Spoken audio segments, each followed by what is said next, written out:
Today's segment is all about celebrating women, and March is the month for celebrating the contributions of women and particularly women's leadership. So, what I want to do today is to share a bit about the women who have influenced my life and, in some cases, also my career path. And I'm going to go all the way back to the formative years and talk about those women first, and then come forward and share some more about women who came after the formative years. First, I will talk about my mother.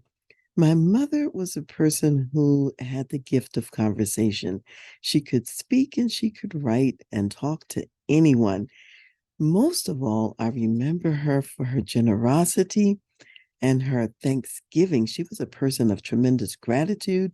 She was very, very generous with people. She was extremely creative and she had the entrepreneurial spirit, which I'm sure I get that from her as well. If you had a way that was blocked or closed, that didn't stop her. She would find another way, a new way to do something. So nothing stopped the mother. She kept on going and was endlessly innovative. I also was shaped by my maternal grandmother, and my maternal grandmother had the gift of hospitality. She was an excellent, excellent cook, and no one was a stranger. She would always invite you to her home. There would be lots of people there, great food. You couldn't find better food anywhere. And she just enjoyed people and she enjoyed sharing life with them. And so I know that there's a part of me that takes a cue from her cooking and also from her hospitality. And then on my father's side of the family, my paternal grandmother is the one who really was raised and grew up on a slave plantation. And she was an excellent homemaker because she was the one who took care of the plantation owner's home. So she was the one who did the cooking and the cleaning and everything.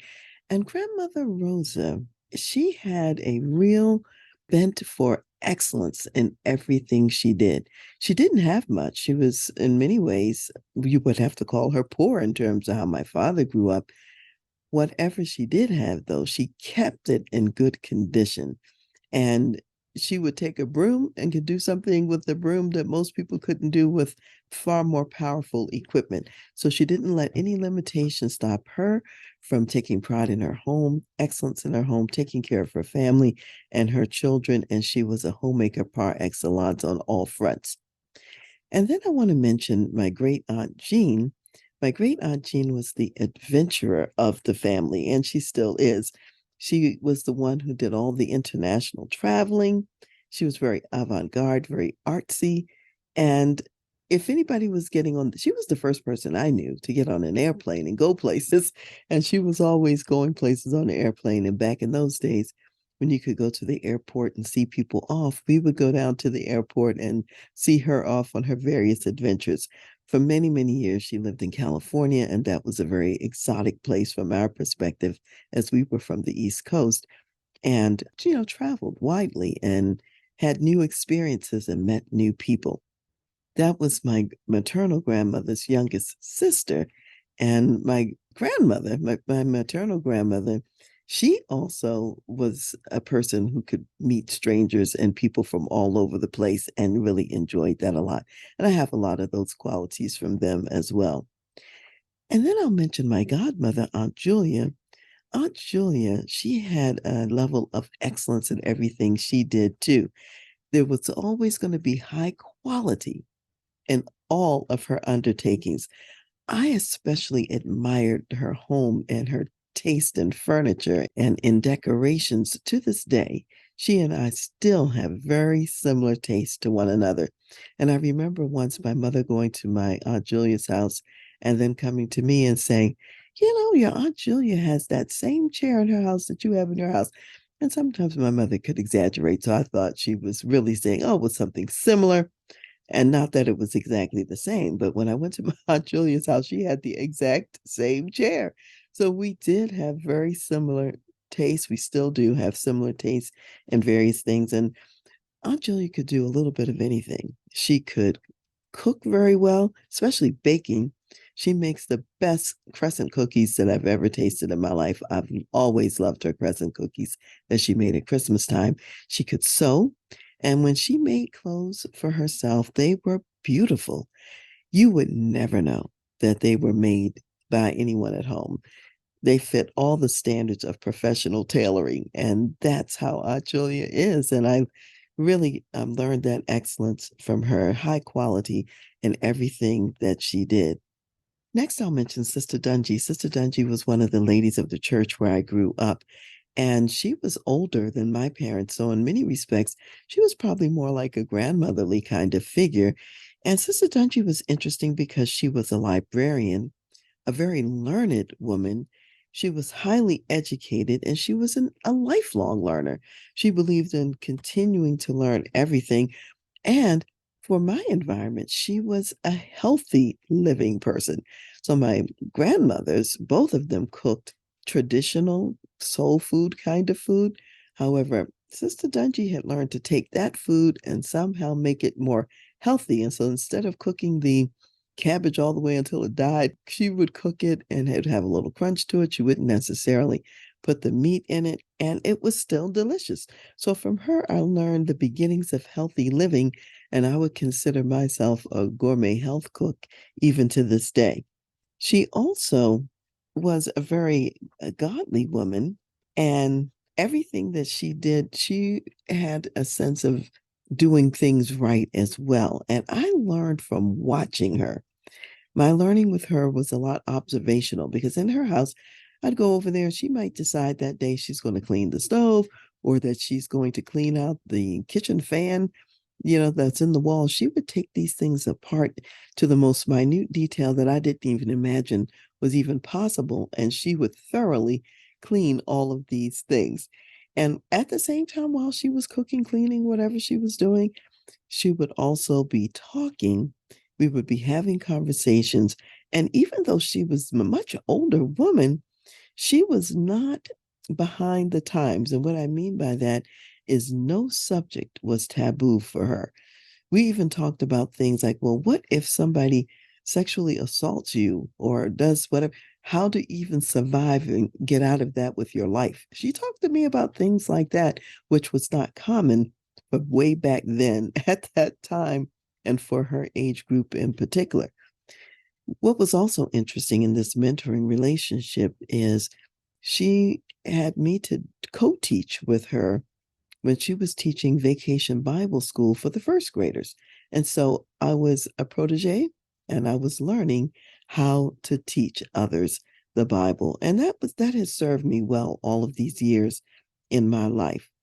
Basically, I would say that she was a person who was a mentor and who came alongside me and just did life with me.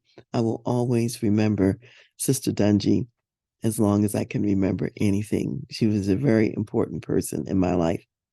Another woman from the church who I remember was Sister Hamlin. Sister Hamlin was a woman she was very beautiful, gorgeous face, and her husband was a professional musician. And she was a larger sized woman at that time. And back then, they really didn't have plus size clothing. I don't know where she went or how she got these things, but she managed to have the most beautiful clothes in the world. And they were fitted to her figure in such a way that they were extremely flattering. She was stylish, no matter what her size may have been, and her clothes were colorful. Because back at that time, if you could find anything for plus size women, it would be frumpy, it would be black or just dark and ugly. Nothing Sister Hamlin had was ugly, and she wasn't ugly. And I used to go to her house a lot after church on Sunday, and we would have lunch together. And so, what I learned from her is that beauty is in all sizes and shapes. Do the best with what you have, because she maximized and highlighted the best of what she had.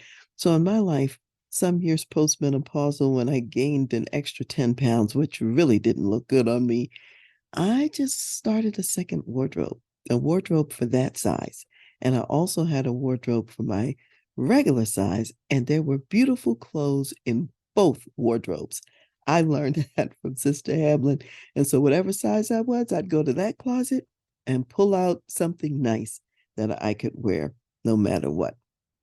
Early in my career as a psychologist, I would say I didn't see a whole lot of women role models. Back in the day, it was mostly older men, and in my world in life, mostly older Jewish men. And the picture I have in my mind, they were wearing tweed sports coats with corduroy patches on their elbows. They were researchers, they were academics, or Freudian types who, if they were seeing clients and patients, you could imagine the client was laying down on the couch. That was kind of like my picture in the early days of psychology. So the women who influenced my life were mostly peers of mine. And we got together in peer scenarios and encouraged each other in that way. Two ladies in particular, we met monthly for a number of years. We were all consulting psychologists. We were peer role models, peer mentors to each other. And I tell you, I miss them to this day because of the ways that we would process cases that we were dealing with in our consulting practices and so on. Both of them have gone on and they have retired. And since I'm post-retirement in a sense and still out here, they left me and they went on to other vistas and they're no longer practicing in consulting. So two wonderful ladies who I'll always remember. I remember when I was in graduate school, and this is, of course, before going into the field of psychology. I was studying psychology, and in graduate school, my faculty was all male. There were no women faculty. There were no people of color on the faculty. It was mostly a male role model again. So when I think about in the academic environment, the woman who comes to mind who was most influential for me goes back to high school, and she was my 11th grade English teacher, and her name was Mrs. Ellen Oberfelder.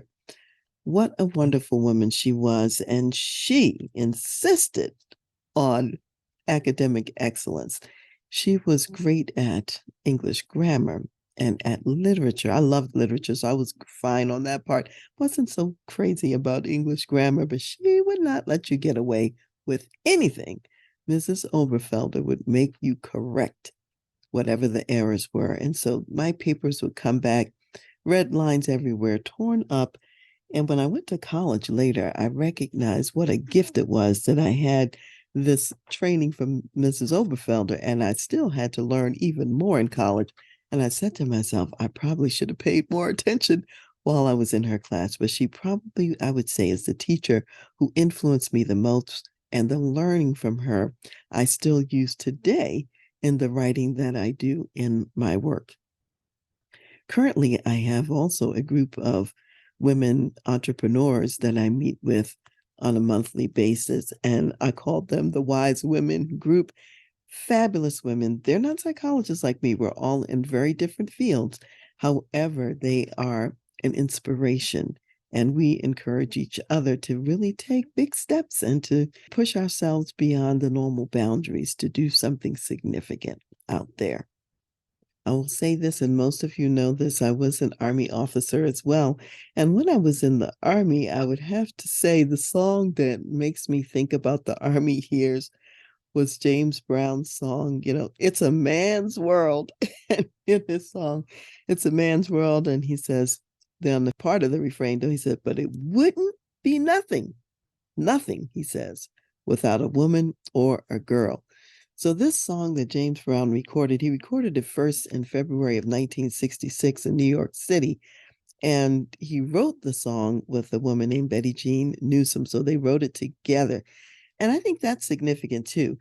And when he's talking about It's a Man's World, he talks about all the things that men create, all the things that men do, how they purchase things from one another. They make toys for their children. But over and over, he says, but it wouldn't be nothing without a woman or a girl. And I think that that really is God's heart as well, that male and female together, man, we are the image and reflection of God. That's man and woman, which God called man. And so when we have both the male and the female energy operating together, it's a more complete picture of all the gifts and all the talents and possibilities that God has lent to a situation. So when I think back on the Army years, I think it was good to have a little bit of a feminine energy and perspective in those it's a man's world kind of rooms that I was in over all those years.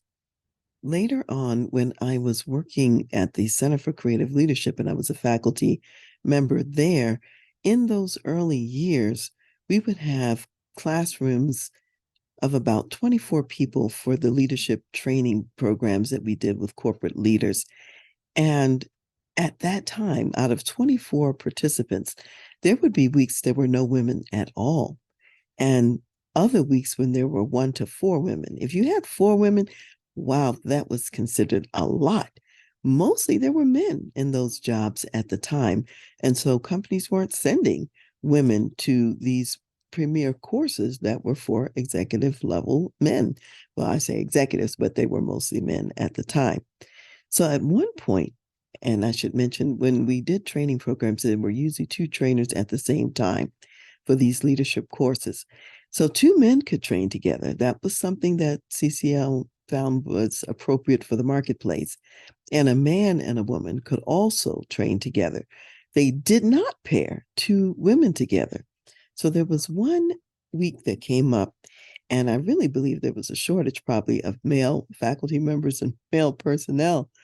And so my colleague, Dr. Roberta Krause, she and we said, we can do this program. There's no reason why 2 women can't train this leadership program.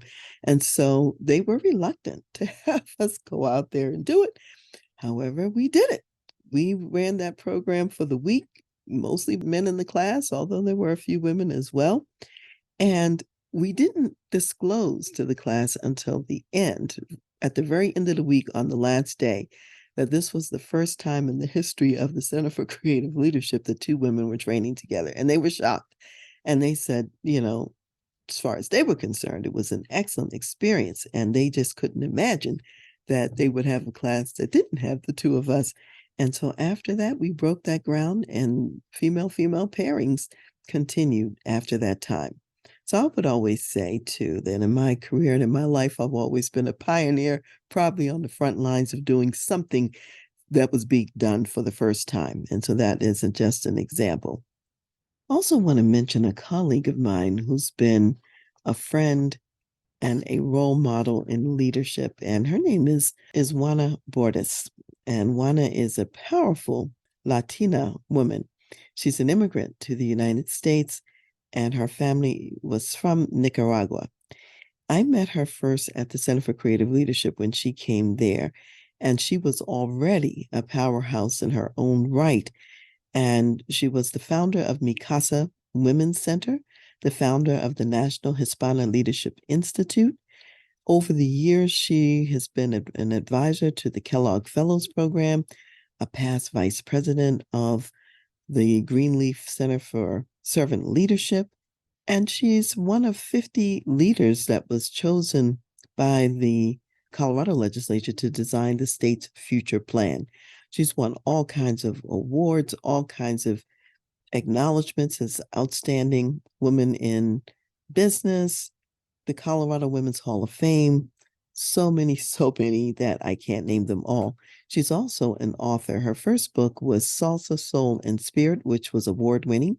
She's written a number of other books and has just released a new book, The Power of Latino Leadership Ahora, and Ahora meaning now. What I learned from my colleague Juana was the importance of and the power of community building and community caring. She's quite an organizer and an activist, and is serious about building capacity in the Hispanic community. She's a real champion for multicultural leadership, understanding that many different cultures have ways of leadership that have existed for generations. And these are powerful models that if we were to use them today and to have a more collaborative framework, it would serve us well in the corporate boardrooms as well as in nonprofit arenas. So she is a great friend of mine and a great inspiration when it comes down to being on the front lines and thinking differently about so many things. She and I have had a chance over the years to partner together to do some significant work many projects, and I'll just mention one because it leads into the next person I want to mention. Juan and I did a number of high-level leadership programs for nonprofit leaders, community leaders these programs were funded by the Texaco Corporation at first, and then later by Chevron Texaco, and later by Chevron. And they would reach out and find leaders in the community who they wanted to develop and who they wanted to resource at a high level. And we designed programs to equip these leaders. And as part of that process, we worked with Marshall Goldsmith, and we also worked with Frances Hesselbein. And I want to talk about Frances Hesselbein because she was there every time that we did these programs. She would come in, she would do a portion of it, and then she would leave. Juan and I, we were the continuing thread throughout the entire week. Now, Frances Hesselbein, she was born in 1915, and she just died in December of 2022 at 107 years old. When I was working with her, and she used to keep her age secret and under wraps, we estimate she was probably in her 80s and then into her 90s during the years that we were really working with her. The last time I saw her was on her occasion of her 105th birthday, when they did a virtual birthday party through the University of Pittsburgh, where her Leadership Institute resides at this point. And so Frances was there at the birthday party, 105 years old, and still looking glamorous and beautiful as ever. And what I really learned from Frances is, first of all, Frances was always herself. She would get this big chair, have you put the big chair out there? She would sit down and she would have a fireside chat with the leaders that she was speaking to. She came from a significant family legacy of impact. Even though she came from that older generation, she believed in diversity. She believed in inclusion. And when she became the CEO of the Girl Scout organization and was leading in New York City from the New York City office, it was her idea that the Girl Scouts really had to modernize and they had to keep up with the times. And what that meant was you had to move from the Betty Crocker days and the days of conformist approaches. And so she wanted the Girl Scouts to really get leadership development and training. She wanted them to learn about STEM subjects, the science and the technology, the engineering and the math. And she wanted the Girl Scouts to look good. So she hired Halston and Bill Blass to even design uniforms for the Girl Scouts. She was all about girls having an opportunity to be what they may not have even had a chance to be in the past. So she was very progressive minded, progressive in her thinking. And she led as the CEO from about 1976 until about, I think, 1990. And for her work, she got the Presidential Medal of Freedom from Bill Clinton, is the one who awarded her that medal because of her contributions. And that was in 1998.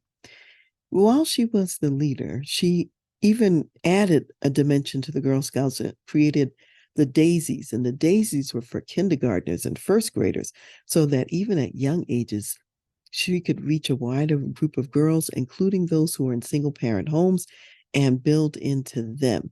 So this was even a lower level than the brownies when she created the daisies. The other thing she thought was important was that when you opened up that Girl Scout book, you should be able to see yourself no matter who you were, what race or ethnic background you were from, how diverse you were. And so she insisted that there were multicultural pictures and depictions and descriptions of different cultural traditions and backgrounds so that every girl could look at that manual, find herself, and want to be a part of the Girl Scouts. And as a result of her work, the Girl Scouts increased the number of girls of color to 15.5%, which was unbelievable at the time. And they also increased membership in general up to about 2.3 million members. So she was a consummate leader of gigantic and tremendous proportions all along the way. I would also say that following the Girl Scouts, she partnered with Peter Drucker, and they had a leadership organization together, and the foundation of it was nonprofit management. So she and Peter Drucker, they ran that foundation, the Peter Drucker Foundation, for years until he died in 2005.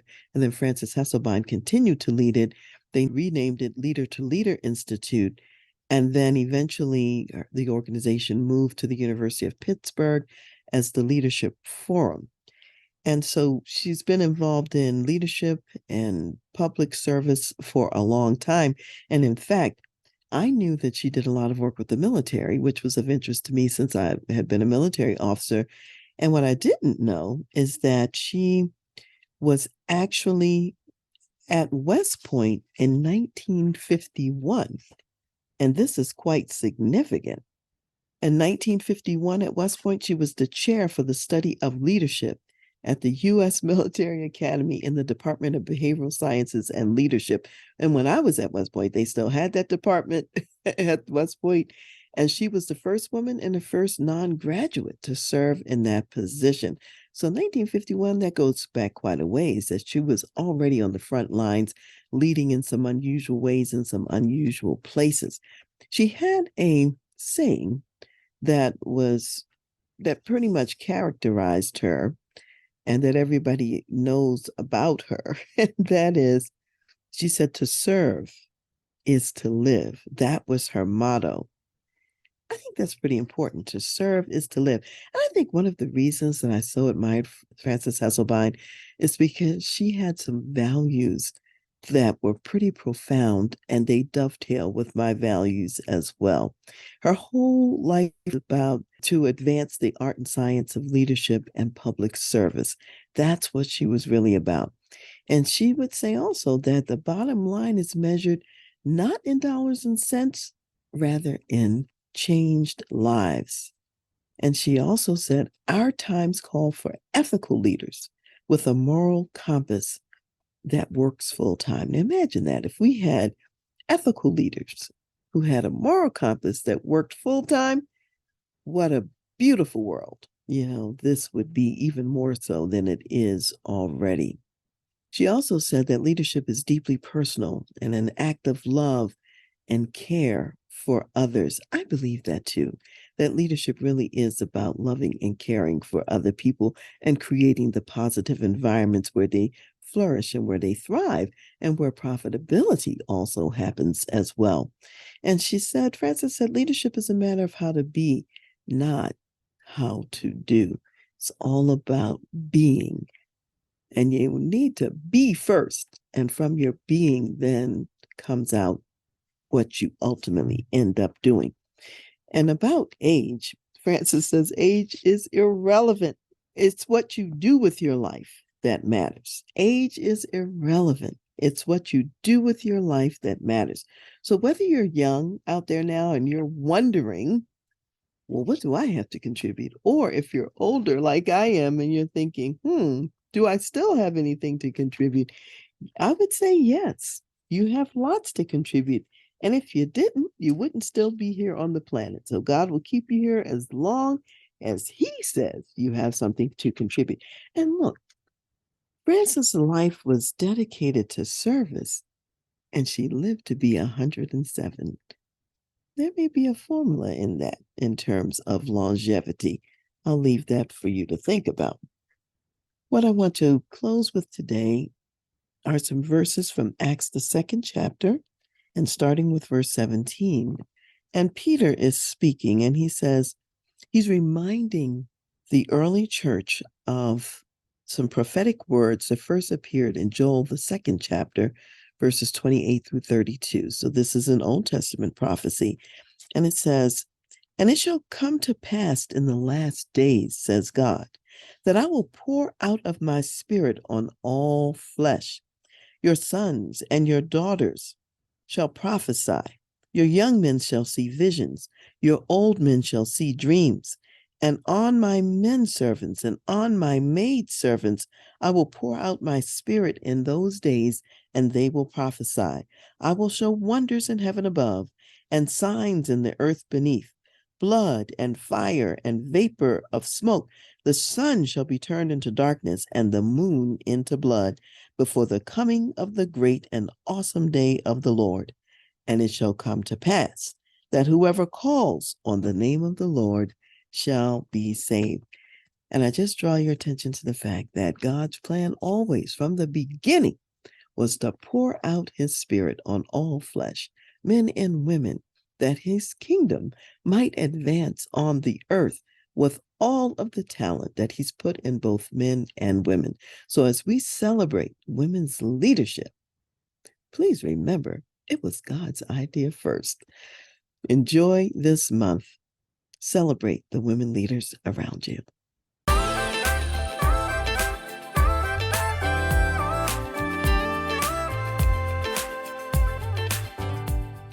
You've been listening to The Voice of Leadership with me, Dr. Karen Wilson Starks. And I want to give a special thanks to jazz saxophonist Ron McMillan for granting us permission to use his gifted music on our show. Thanks for listening, and remember to go to my website, TRANSLEADERSHIP.com, for more strategies, insights, and leadership resources.